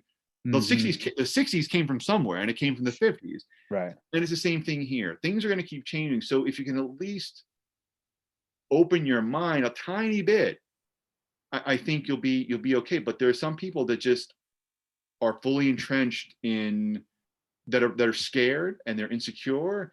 And the one way that they can rebel against that, the one thing they can do to make themselves feel better or feel superior is to insult LeBron James, or to call Colin Kaepernick unpatriotic and a rabble rouser, when really he is the definition of a patriot, if you think about it. So it is. So one of the great things about this book was getting to read like other great books from writers who weren't like me, to read Howard Bryant, to read, to read Todd Boyd, to read, to read different points of view, and to understand more about how things got to be where they are. So I know it's a very long answer, and I'm not sure I even answered the question properly. No, you did. I really appreciate your answer. The only thing I would take exception with is that we're middle-aged. I think I'm a couple years younger, but no, I appreciate that very much. No, I mean, look, I think it's, again, I think the best thing to do, if you're someone like me, is just to listen. Just to listen. I mean, I know that sounds very elementary, but you look at where we are now. You have people that are still driving around with Trump decals on their trucks or their cars. You have people that are still going to these routes. Time to take those flags down. Time to take them down, right? I mean, he lost. Yeah, but I mean, I live in a pretty liberal enclave here in Ithaca. But if you drive 10 minutes, like a couple of days after the election, like there were 3 people protesting in the rain outside of like the city hall. That's crazed dedication. And it was like 8:30 in the morning, and they're outside with placards, and like I was like, okay. And then like a mile down the road, there's a giant Trump sign with Biden stole. Look, I mean, it's you can read it. I think when there are the danger with being in an age where there's so much coming at you, which is why I think books are a great rest or great reprieve, because you can sit back and reflect. The problem with there being so much information, and this has been written about before, is that it is so easy to get fooled into following the wrong information. Correct. Yeah. So I just don't want to follow the wrong information. That's all. I just I have maybe 40 years left on this crazy blue marble. Like if I can learn something new each day and not not fall over the edge, I'll be very, very happy. Well, yeah, I mean, you make a great argument for reading when you talk about the idea that you need to listen. That's what I would argue. That's why we teach our kids to read from a young age. That's why Yeah, we've been readers. That's the privilege we've had of being able to read so much, is that you do get that built-in empathy or high level of sympathy or whatever you want to call it. That's how do you absolutely. not when you read about such, about Yeah, history and culture and all the above, yeah. I mean, right? yeah, absolutely. I mean, the best part about, yeah, that's the best part about reading, is that Mm-hmm. you have an invitation, you have an unlimited Right. trip to just explore, to just go, Mm-hmm. to just improve yourself, to learn something, to just be taken away by the beauty of a line, No doubt. or learn something new, or form a different way of thinking. Mm-hmm. And if, I mean, as a writer, yeah, I mean, I read because I want to get better. I am somebody who, the more I read, I really believe that makes me a better writer, because it's just through osmosis. You're getting something. Osmosis. Yes. I don't Yes. know what it is, but Mm-hmm. I feel better when I read something. I feel like I'm improving myself. Um, but the other part of it too is that, good Lord, like, it's not, it's so, but it's so much more than utilitarian. Like, Right. I mean, it is a joy to read Joan Didion. It is a joy to read Jess Walter. It is a joy to read Ta-Nehisi Coates. Like, it's a joy to read these people. No doubt. Like, it is an unalloyed pleasure to Mm-hmm. sit with a great book, just for the sake of reading a great book. And I, the one thing I'm very happy to have gone through with my child is that I had parents who didn't make reading a chore. They didn't make reading a, like taking out the garbage. It was, if you want to read this, that's fine. Like, want to read comic books, great. If you want to read sports books, great. But, just be sure to venture out from that every once in a Mm-hmm. while. Mm-hmm. And yeah, I mean, I hope to do that with my daughter. She's 4, and I want to. My wife is also, she's a music professor. She has a doctorate, so reading is a big part of her life. Mm-hmm. And that's what we want to do with our daughter. I think with reading, that gives you such an advantage. Um, Gives you such an advantage in life, because I think you learn that it's not all about you. Right. So cliche and so corny, but what a gift, huh? What a gift to give to your daughter, to kids, no I doubt. think, I hope so. I mean, I truly hope so, and I hope she reads this book one day, and I hope that it inspires her to, How cool is follow. that? It's very cool. I mean, Oh man. I did describe a copy for her. It's on her bedroom shelf. I mean, the goal with that is not for her to become another writer. I don't want, and my wife is the same way too. She'll have people say, "Well, oh, you're teaching her piano? Piano? No, like, she's a kid. Like, let her. If she wants to learn how to write and she wants to become a writer, I will help her with that. Mm-hmm. If she wants to become a piano, if she wants to play the piano and pursue that, she's welcome to that. If it's her own initiative. Mm-hmm. With this book, for her, I just want her to know that she can, if she wants to do something, she can do it. It's within grasp. That's the lesson for her with the book. It's not Mm-hmm. like, be like dad and write a book. Well, no, that's not fair. I mean, I've seen The Squid and the Whale. I know how that story turns out. So, like, the book for her, the gift for her is like, yeah, you know what? If you want to do something, pursue it, and pursue it as hard as you can. And if you fail at it, like, you had some fun along the way, and that's Mm-hmm. never a bad thing. You talk about the marriage of basketball and writing. Great. I love the reference to Jess Walter. He's a man among men. I know he's a basketball player. He'll get some shots up, and Beautiful Ruins for me, for example, is just an incredible piece. I love Beautiful Ruins. I read that book and it blew me away. I'm Beautiful. gonna Yeah, it's just, I'm sorry. It's a masterclass in narrative structure. yes. I mean, I don't even know how he did it. That might be a book I revisit to just see how he shifted from present day to seven, and also with different characters too. Like, Seamlessly, it's yes. seamless. It's a gorgeous Mm-hmm. book. It Um, is. and also Citizen Vince is a great book. I love Citizen Vince. I got to get into that. I know he has the Millions, I believe, is the new one, or Cold Yeah. Millions, maybe. I don't I know. There's a new book out that I'll definitely get from the library at some point, or maybe right. buy from my local bookstore. Yeah, I love Jess Walter. Yeah, I I'm love his work. I'm planning on doing an episode where I deal with incredible endings and beautiful ruins would be one I'm going to deal with. And crossing my fingers, I'll pull a LeVar Ball and speak it into existence. Maybe get him on the podcast down the road. We'll see. Look, I mean, they're not. He's not curing cancer. He's not. Pretty close, but yeah. Well, yeah, he's not. He's not. He's not healing the sick. He's around. I'm sure he's on Twitter.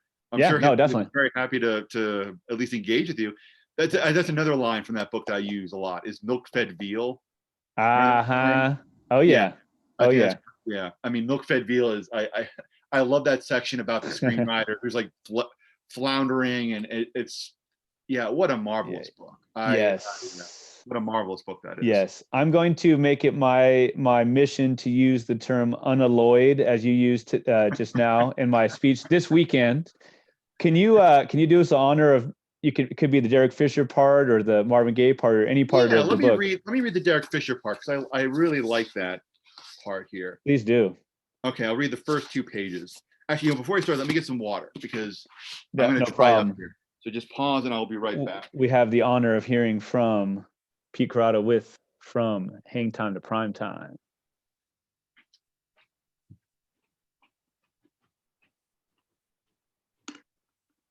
Water's a good call.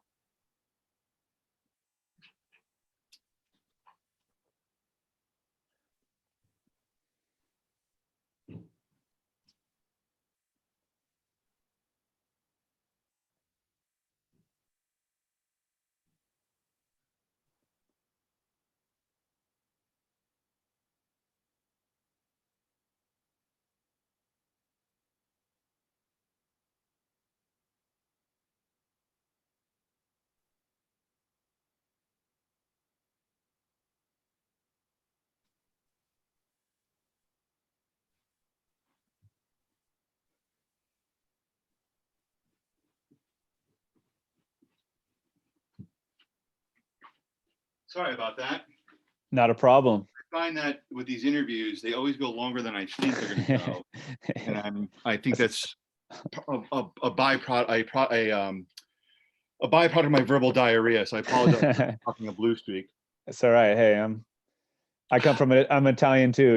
Yeah. So this has been fun. I hope it's been useful. This has been useful for you. Definitely. All right, but let me read. I'll read the first. I'll read from the introduction because I actually like this part a lot. This is, by the way, can I just say it's very bizarre to be reading from my own book.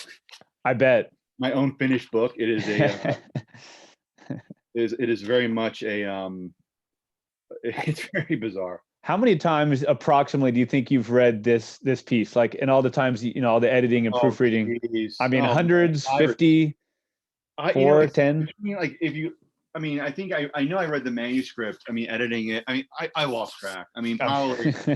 I mean, I know I did at least like 5 or 6 passes, 7 passes on this. Wow. Because every time I got back from the publisher, I was like, I'm going through it again. Sure. Just to tighten it or make it better or whatever, or to fix typos. Yeah, and stuff's still gonna fly through. It's just how it is. Yeah. But yeah, I read this thing. Oh God, I mean, it's to the point where it was like cardboard. It's just like, all right, I'm reading this here. So. Do you think you'll take a few years off, maybe, or a few months off, and kind of approach it with new eyes again? You know what I mean? Yeah, I think a few years. I mean, I'll be honest with you. I'm very. I'm always a little reluctant to revisit writing so fresh. Sure. When it's fresh, I need a little bit of time to appreciate it. I mean, I think I think it's a great book. I'm thrilled to have written it, and I think it's going to stand the test of time. Knock on wood. But I'm very. I think I'm pretty self conscious. Yeah, there it is. Conscious as a writer. I'm also probably my own worst critic. So when I read something, it's like, oh, fuck, I should have done this, or that's not the right way to put it. And again, like, my dad was the same way. I mean, my dad, whenever he comes by and looks at the bookcases that he's built, he's always looking for the one thing. He always finds the one thing that was wrong with it. I mean, it's beautiful, but it's always like, that wasn't done right. The molding is off. And I'm like, this is beautiful. I think I'm cut from the same cloth. So let me read the first part of the introduction, which I think is good. Okay. September 18th, 2017, Los Angeles. Derek Fisher's debut performance on Dancing with the Stars was normal, if you weren't a basketball fan. The trim and former Los Angeles Lakers point guard donned a glittery hoops-themed costume while strutting to a whitewashed version of Curtis Blow's old-school rap classic, Basketball. But basketball is my favorite sport. I like the way they dribble up and down the court. But NBA Twitter, one of the numerous cliques of the massive social media time suck, was bewildered and amused by this bite-sized piece of entertainment, which provided a hilarious distraction from Donald Trump's alarmist blather and the daily ennui of life in America. As a sports fan, you beheld Kobe Bryant's former teammate, five-time NBA champion, in his retirement and asked yourself, what the hell? The goofy transients of Fisher's primetime spectacle, who knew dribbling a basketball could preface a sexy, shimmying salsa routine, obscured a greater historical significance. Here was a black man representing an overwhelmingly black sport, strutting to a rap classic on a popular network program. And this program was like the Lawrence Welk show with a shorter hemline, which enthralled the portion of America that shied away from edgier fare on Netflix, Hulu, and cable TV. Such a confluence of circumstances would have caused a near riot 35 years ago. Unabashedly black culture thrust front and center would have made white people uncomfortable. The calls to ABC would have been ceaseless and ugly. In 2017, Fisher's hoofing provided fodder for the bottomless trough of NBA Twitter and a way for nearly 11 million people to spend another Monday night. At the very least, it thrilled Fisher's immediate family. Quote, this is literally my mom's favorite show on earth, end quote, Fisher said. Pro basketball had traveled a long way to reach this point. Between Bill Russell's trailblazing leadership, yes, a black man can coach, and Michael Jordan's status as the world's pitchman, yes, a black man can sell underwear, the NBA had an interminable and frequently painful puberty. Countless whites couldn't accept the game's changing demographics, as well as the changing demographics of the country. The sport was dominated by black men, so it was natural that their influence would spread from within, especially since sports, in its simplest definition, is entertainment. James A. Michener portrayed the frustration in his 1976 nonfiction book, Sports in America. One sports fan told the historical novelist that, quote, in basketball, you sit right on the playing floor and the men are almost undressed and their blackness hits you right in the face, end quote. Another suggested that since African Americans, at the time, consisted of 12% of the population, that was exactly the percentage of players that should have been represented in the NBA. Quote, from here on out, it's their game, the anonymous sports fan declared, not mine, end quote. So that launches us into I guess, 14 years of, I think, significant NBA history.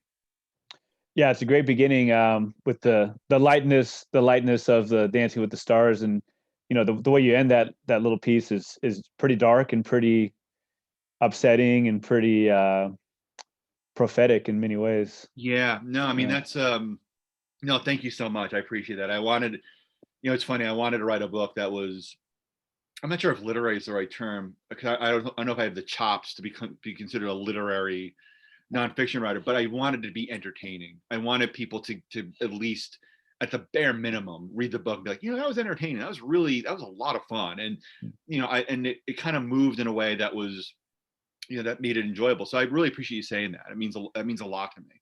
Well, yeah, when you read that excerpt, you get the literary part of it, with the usage of ennui, for example. I love that word. But I mean, you get the little kind of, I don't know if irreverence the word, but I can definitely see how you would have written for Grantland. Reminds me of a lot of the great writing that came from there. No, thanks. I mean, I think, I as I've said, I really don't consider myself to be a sports writer. I mean, I read a lot of sports books, but I a bulk of my writing, is not, is it really about sports, not sports writing. And I also grew up, like my brother wrote for Mad Magazine. Right. So like there was Mad Magazine was always around the house. And my dad also had amazing taste in humor writers. So like, I read a lot of Gene Shepherd. I read a lot of Woody Allen's short stories. I read, trying to think who else I read. And those are the two. Thurber, James Thurber was someone I read later on. And even now I try to, I think I have kind of maybe a comic or more comedic rhythm in my writing than a straightforward, than a straightforward writer would. But I don't know, that's how I grew up. And it was also, my dad is one of the funniest people I ever met, and he had a way with words, still does. My dad once used a great phrase. I'm not sure if he got it from somewhere or if he picked it or if he was his own creation, but he said that, so that someone was so stuck up that she wouldn't, I'm forgetting it. See, this is great. So it shows you just how memorable that was. Let's see. But he always had, he always had phrases like that, and I'm not sure why it's escaping me now. It's hard to be funny on the page, right? Yeah, I don't even think I am funny. Like see, that's the thing. I think if you're a funny writer, I think that someone like Dave Barry or or someone who's like blatantly trying to be funny, and I just I want to be amusing. I think if you write to be funny, like if you write with like, oh, here's the punchline, I think that's your downfall. So I think it's just reading. Again, a lot of this is just reading and hanging out with people that know how to tell a joke and know how to write a joke. Like my brother, Dave is a very good writer, and he's extremely funny, and that's a rhythm to that. That's a gift to that. And I think I spent, I'm 43, he's 41. We spent most of our lives together, so I think some of that is rubbed off. And he's also been really good and given me books from other humorists that have been tremendous. Adam Resnick wrote a great book called Will Not Attend, which is amazing. He was a former writer with David Letterman. Like I also grew up, Dave and I grew up watching like David Letterman and TV and all these other, a lot of Saturday Night Live. So a lot of that kind of, I think, seeped through. But I would not say I'm a comedy writer. I wouldn't say I'm a comedy writer or a funny writer. I'm just someone who wants to get the most out of each phrase. And sometimes it's dramatic, sometimes it's humorous, sometimes it's sad. I don't really break it down to those parts. It's you mentioned before, like when you do anything this long, when writing and reading are part of your life for 30 years, they're just part of you, I think, at this point. It's sort of like, I used to ask my dad, like, how did you get into construction and that stuff? Like, what appeals you to, what's appealing about it? And he always said, like, yeah, it's something I did. It's just, when it's something that you're interested in from a young age, I don't know if you really think about the nuts and bolts of it. You just sort of you pick up lessons along the way, you implement them, and you build on the base that started when you were 13 or 25 or whenever you started writing. I'm having trouble myself remembering the first name, but talking about Grantland, and there was some incredible writing that were some very serious think pieces. One of my favorite writers his last name is Papadopoulos. Alex Papadopoulos. What's the first name? I'm sorry. Alex. Yes. Great writer. I will tell you his writing. He would do he did maybe for like half a year or something. He would summarize episodes of the Kardashians. Okay. Absolutely hilarious. Yeah. Just absolutely hilarious. And I'm always amazed at the people who can be funny, and doesn't have to be laugh out loud funny, but be funny on the page, because it's not easy. Being funny on the page is a lot different than being funny at a cocktail party or being funny like, in a room of people. It's a lot different. Right. And that goes with, and again, I was very lucky to, I spent a lot of time. I spent more than a few days, hanging out at Mad Magazine. I was in New York. My brother, I was in there a lot I read movies for a while, so there were screenings in New York City. So I'd go in, I'd hang out with my brother, I'd hang out in the writers' meetings. Nice. And like I learned what it's like to be professionally funny. Like there's definitely a professional funny that isn't being like a jokester or being the Sure. guy who like, or being the guy, the gal who's like crazy. There is really, it really is a skill. Hmm. And write humorously, um, it's really hard to do. I mean, it's so, because you know it is, it's so easy for it to go haywire. It's like writing in first person. Like, Mm, I mean, two writers who I think do a great job of reporting in the first person are Susan Orlean and Rich Cohen. okay. Like, they're great at that, but it's done so, it's done so expertly, and it's done Sure. with such, it fits into the narrative in such a way that you don't even really consider it to be um out of the ordinary. Mhm. It's just part of the writer's voice. But if you're funny, there's nothing worse than a writer who is trying to be funny and doesn't know how to do it. It Mhm. is just, it basically is, it's all slide whistles and car horns and and slipping on banana peels. And you Sure. see that a lot. Like but again, there are writers who are just really funny, who they just slide it in. Like, Mhm. it's like when you it's like trying to mix in peas with like baby food.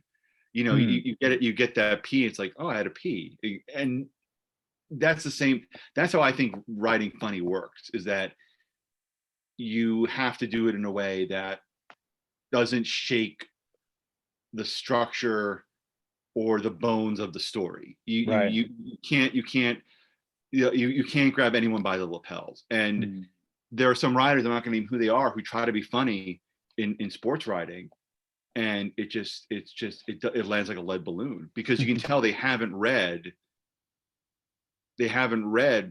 funny writers. They think they're funny and they try and work it in, and it doesn't work, because Mhm.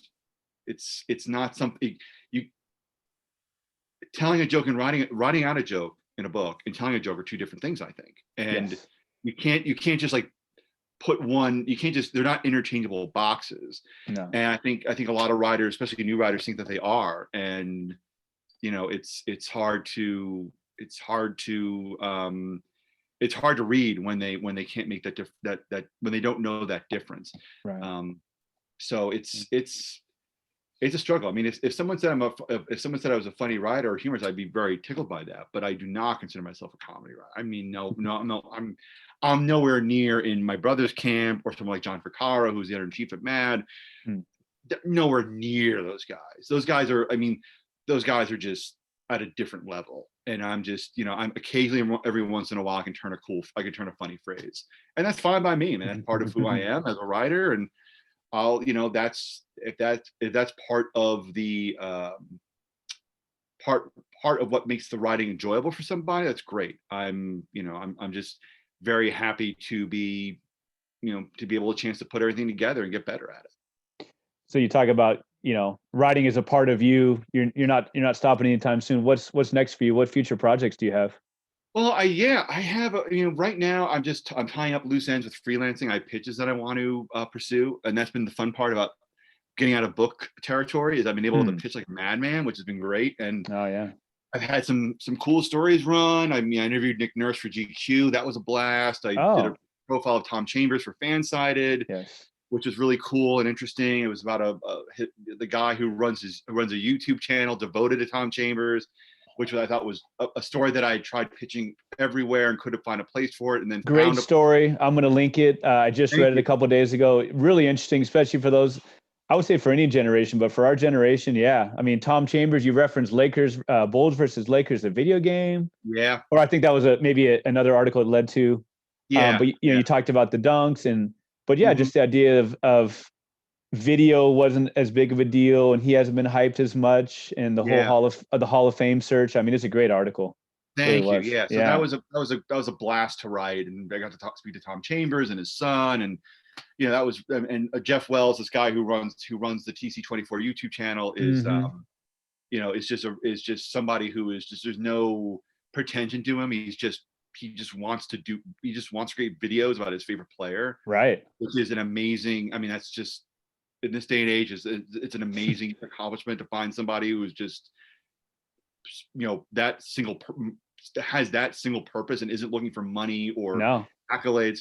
So I wrote an essay for Barron's. I mean, I wrote, stuff for Fatherly. I mean, it's been great. I mean, I've been having a lot of fun just trying new things. So I do have some ideas for books. I'm not going to reveal what they are, but I think in the new year I'll be talking with my agent about next steps and what I should be working on. And in the meantime, I'll be pitching. I have 2 or 3 ideas that I want to get out there because I missed. Pardon me. I really miss writing. I really miss writing articles and doing interviews and working on the things that have been everyday things for me for a while. I mean, the book was, took 16 months of my life to do. And when I was writing that book, there really wasn't a lot that was getting done. So now I'm like, okay, I'm ready to get back into the freelance game. And it's been a lot of fun. I've been very lucky to, in a time where budgets are shrinking and people aren't hiring, to be consistently busy working on fun things has been a blessing. It truly has. Well, that's awesome. I really appreciate talking to you. I mean, it clearly your passion comes through. Your passion for sports, your passion for writing, and that's right down the middle for me. I'm a huge fan of basketball in particular. It's great to talk to you as such an accomplished writer. The book is great. Oh, thank you. Like I said, I'll be recommending all over the place. I've already bought the one for Christmas and a couple birthday presents. There it is. There it is. But yeah, thank you for writing it, and thank you for representing our generation. Thanks for representing the huge shift you talk about in the NBA and in the culture from late 70s, mid 70s to the 80s and even to now. So great work. Thanks so much for all your time and for your writing wisdom and inspirations and all that too. Appreciate your time. My pleasure. Thanks for having me on. Thank you for the kind words about the book. I really appreciate it. If I don't talk to you, happy holidays and happy New Year to all your listeners. And thank you for having me on to talk about the book. This was a lot of fun. Thank you. Oh, so much fun for me. Thank you so much, everybody, for listening to episode 31 of the Chills at Will podcast. I had the pleasure to speak with Pete Croatto. And I want to ask you, please, as listeners, to go out there and get From Hang Time to Prime Time. Find it anywhere you can find books. I also want to ask you to go to Apple Podcasts where you can listen to this episode and give me a nice 5-star rating. Subscribe if you see fit. I think you will see fit. This is a great episode. This is one of the many great episodes you can hear on this podcast. This is a DIY operation. I really do think it's a unique look at writing literature with a passionate bent to it. So again, as Pete says, happy holidays. I hope that these quarantine days bring you great books, great texts, and great writers like Pete Croatto with his From Hang Time to Prime Time. Writers with mad skills who give you chills at will. Thank you.